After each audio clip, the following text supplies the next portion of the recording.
നമസ്കാരം. ബാല Elizabeth issue നമ്മൾ കേട്ടല്ലോ. വീണ്ടും ഇതാ എലിസബത്തിന്റെ ഞെട്ടിക്കുന്ന വെളിപ്പെടുത്തലുകളാണ്. കണ്ടു നോക്കാം നമുക്ക്. കാരണം ഇത്രയൊക്കെ പറഞ്ഞിട്ട് ആർക്കും ഒരു കുഴപ്പമൊന്നും തോന്നുന്നില്ല. ഇതൊക്കെയാണ് മാനനഷ്ടം എന്ന് പറയുന്നുണ്ടെങ്കിൽ ഒരു കംപ്ലൈന്റിന്റെ പുറത്തുള്ള വ്യത്യാസം കൊണ്ട് ഞാൻ 10 കോടി രൂപ കൊടുക്കുന്നുണ്ടെങ്കിൽ ഞാൻ 10, 20, 30 അല്ലെങ്കിൽ ജീവിതകാലം മുഴുവൻ ഞാൻ ജയിലിൽ കിടക്കാൻ ഞാൻ തയ്യാറാണ്. എനിക്കതിൽ നാണക്കേട് ഇല്ല. കാരണം ഞാൻ അതിനെയാണ് നന്നായിട്ട് നാണം കേട്ടിട്ടുണ്ട്. അതിനെക്കാളും നന്നായിട്ട് പീഡിപ്പിക്കപ്പെട്ടിട്ടുണ്ട്. ഞാൻ ഒന്നിനെയും ഭയക്കുന്നില്ല.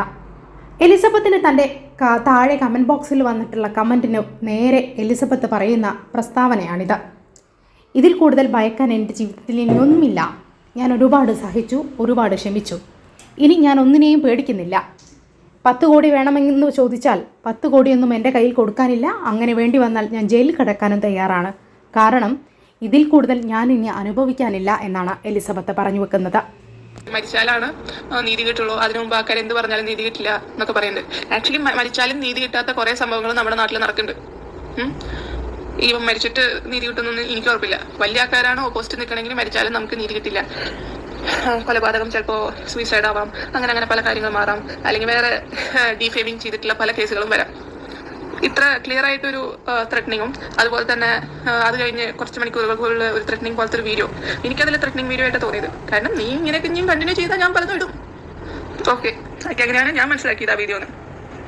ഓക്കെ, പിന്നെ എനിക്ക് പറയാനുള്ളത് എന്താ വെച്ചാൽ, എനിക്ക് ഇതിൻ്റെ ഒപ്പം തന്നെ പറയാൻ തോന്നിയ ഒരു കേസാണ്. എനിക്ക് കുറെ സിമിലാരിറ്റീസ് കേസിന്റെ കാര്യത്തിലല്ല, പക്ഷെ ഇതിൽ ഉൾപ്പെടുന്ന ഗ്യാങ്ങുകൾ, ഫ്രണ്ട്സുകൾ തമ്മിലുള്ള ഒരു സിമിലാരിറ്റീസ്, അത് ഇതിന്റെ ഗസ്സുകളാണ്. ഒന്നും എനിക്ക് അറിയുന്ന കാര്യങ്ങളല്ല, ഞാൻ കണ്ട കാര്യങ്ങളോ ഒന്നുമല്ല. ഞാൻ ആകെ ഈ കേസിനെ പറ്റിയിട്ട് 7 വർഷം മുമ്പ് മിഷേൽ ഷാജി എന്ന് പറഞ്ഞ ഒരു പെൺകുട്ടി ദുരൂഹ സാഹചര്യത്തിൽ മരണപ്പെട്ട ഒരു കേസ് വന്നിട്ടുണ്ടാവും. അന്ന് ജസ്റ്റിസ് ഫോർ മിഷേൽ ഷാജി എന്നൊക്കെ പറഞ്ഞിട്ട് പല #കൾ വന്നിട്ടുണ്ടായിരുന്നു. അന്ന് ഞാൻ അത് ശ്രദ്ധിച്ചിട്ടുണ്ടായിരുന്നു, പക്ഷെ നമ്മളത് വിട്ടു.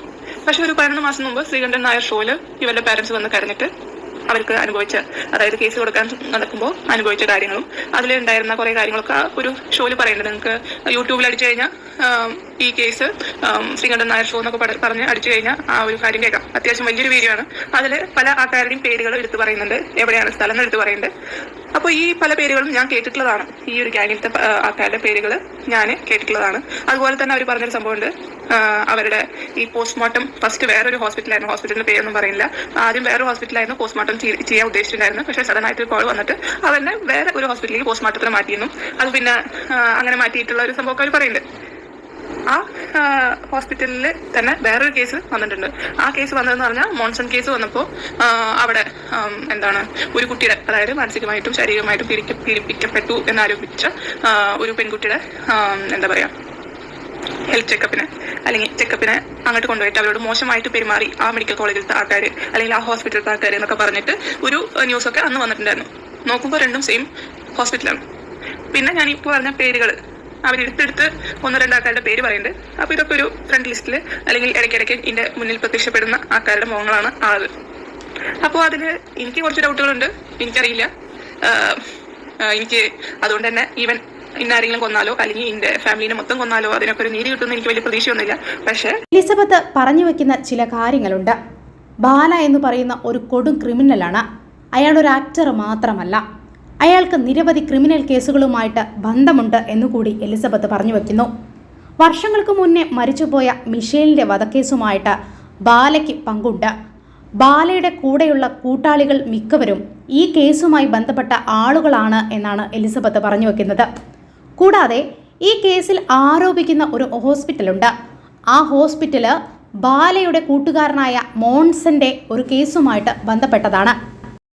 മിഷേൽ എന്ന മാലാഖയുടെ കൊലപാതകം ഇന്നും ചുരുളഴിയാതെ നിൽക്കുകയാണ്. അതിന് പിന്നിൽ ആരാണെന്ന് ഇപ്പോഴും അറിയുന്നില്ല. എന്തോ വൻ ശക്തികളുടെ സ്വാധീനം ഇതിനു പിറകെയുണ്ട് എന്ന് എല്ലാവരും സംശയിച്ചിരുന്നു. ആ സംശയങ്ങളെ ശരിവയ്ക്കുന്ന രീതിയിലാണ് ഇപ്പോൾ എലിസബത്തിന്റെ വെളിപ്പെടുത്തലുകളും.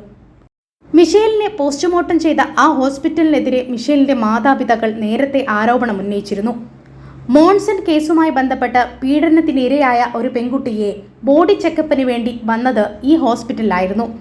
ഇതേ ഹോസ്പിറ്റലിൽ വെച്ച് ആ പെൺകുട്ടിക്ക് കൊടിയമായ മാനസിക വേദനയാണ് നേരിടേണ്ടി വന്നത്. ഈ ഹോസ്പിറ്റലും ഇതുപോലെയുള്ള ഗുണ്ടാ സംഘവും ബാലയോട് അടുത്ത ഇടപഴകുന്ന ആളുകളാണ്. ബാലയ്ക്ക് ഇതിന് പങ്കുണ്ടെന്ന് ശരിവെക്കുന്ന രീതിയിലാണ് കുടുംബാംഗങ്ങൾ ആരോപിച്ച ചില ആളുകൾ ബാലയുടെ വീട്ടിൽ നിത്യസന്ദർശകരായിരുന്നു എന്നാണ് എലിസബത്ത് പറഞ്ഞു വയ്ക്കുന്നത്. എല്ലാം കൂടി വായിക്കുമ്പോൾ ഈ കേസുകളുടെ പുനഃപരിശോധന നടത്തേണ്ടത് തന്നെയല്ലേ?